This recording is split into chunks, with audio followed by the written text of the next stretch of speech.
गोदान फरायसाफोरखौ बरायफोरबो लोगोसे बिथांमोना काउन्सिलिं प्रग्राम लादों। बे हाबाफारियाव सारखौ दिनै इन्जुर लाइसि बेखेवनाय हाबाफारियाव लेंहर फैनानै माबायदि मोनदों? आङो सोब मोजां मोनदों।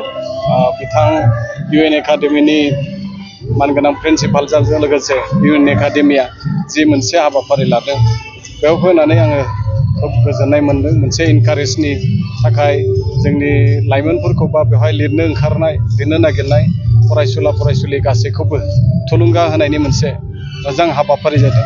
दा बेनिखाय आङो जुदिअबा बे थुनलाइजों बा खन्थाइ लिरनायजों फरायनायजों गोबाव गोजानाव थाबाय, नाथाय बे ओनसोलनिनो सासे बा आंनिनो सासे जोङो समानै फरायबोनाय सासे लोगो प्रिन्सिपाल बिथाङा खावलायनाय लेखा फैनो हाबाय। आंनि थाखायथ' गोरा खालामो साबजेक्टआ, जिहेथु आङो खन्थाइखौ लिरला, फरायो आङो अब्लाबो।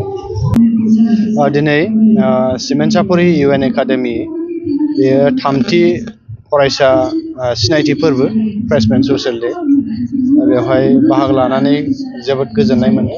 मानो होनबा दिनै बर' बिजोंजों फरायनानै बे फरायसालिनिफ्राय गोबां फरायसाया मोजां रिजाल्ट खालामलांबाय आरो माखासे फरायसाया गावनि जिउ राहा दानायाव लामाखौ लानो हाबाय। बिदिनो सोरबा डक्टर फरायहैबाय, सोरबा इन्जिनियार फरायहैबाय बे फरायसालिनिफ्राय।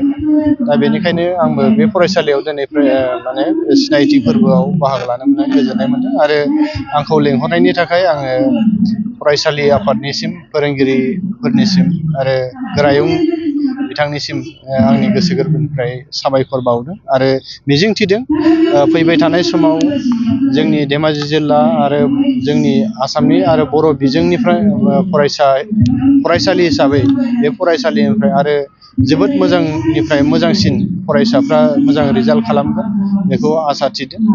जे उननि समाव जोङो आरो बै फरायसाफोरखौ जोङो उनाव मोजां रिजाल्ट खोनानो मोनगोन आरो बरायनो मोनगोन, जों बेखौ आसा फारिनो हायो।